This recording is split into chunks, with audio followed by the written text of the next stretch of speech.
महाभारत के युद्ध में कई ऐसे योद्धा हुए जिनकी गाथाएं आज भी हमें प्रेरणा देती हैं।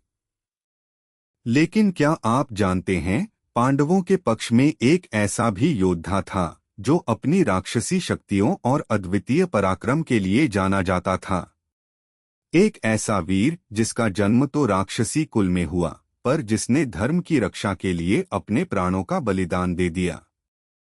हम बात कर रहे हैं भीम के शक्तिशाली पुत्र घटोत्कच की। एक ऐसा योद्धा जिसकी कहानी सिर्फ युद्ध और शक्ति की नहीं, बल्कि प्रेम, त्याग और अटूट निष्ठा की कहानी है। कुरुक्षेत्र के भीषण युद्ध से बहुत पहले की बात है। पांडव अपने वनवास काल में भयानक काम्यक वन से गुजर रहे थे। भूखे प्यासे और थके हुए पांडवों को एक घने जंगल में आराम करने की जगह मिली। लेकिन यह जंगल कोई साधारण जगह नहीं थी। यह था नरभक्षी राक्षस हिडिंब का निवास स्थान। हिडिंब ने अपनी बहन हिडिंबी को पांडवों का पता लगाने भेजा। हिडिंबी जब पांडवों के पास पहुंची तो उसने भीम को देखा। भीम का विराट और तेजस्वी रूप देख हिडिंबी उन पर मोहित हो गई।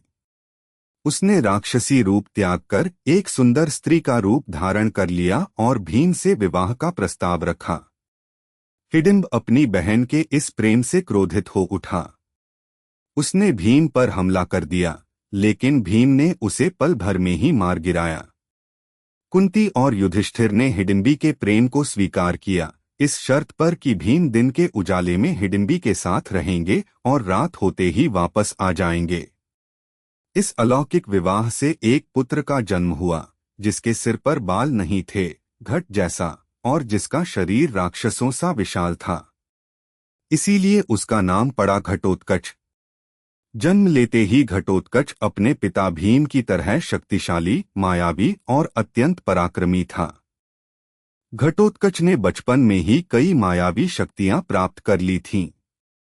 अपनी मां हिडिंबी और पिता भीम के आशीर्वाद से उसने यह वचन दिया कि जब भी उन्हें उसकी आवश्यकता होगी वह तुरंत उपस्थित हो जाएगा। यह कहकर वह अपनी मां के साथ आकाश मार्ग से चला गया, अपनी शक्तियों को और विकसित करने के लिए। और फिर आया वह समय जब पांडवों को उसकी सबसे ज्यादा जरूरत थी, महाभारत का भीषण युद्ध। घटोत्कच अपने वचन का पालन करते हुए युद्धभूमि में प्रकट हुआ।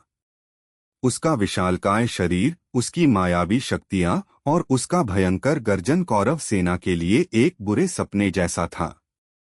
वह पल भर में आकार बदल लेता, कभी आकाश से पत्थरों की वर्षा करता तो कभी अदृश्य होकर शत्रुओं का संहार करता। रात के अंधेरे में जब साधारण योद्धा लड़खड़ा जाते थे, घटोत्कच का पराक्रम अपने चरम पर होता। उसने कौरव सेना में हाहाकार मचा दिया। घटोत्कच का कहर देखकर दुर्योधन और कर्ण चिंतित हो उठे।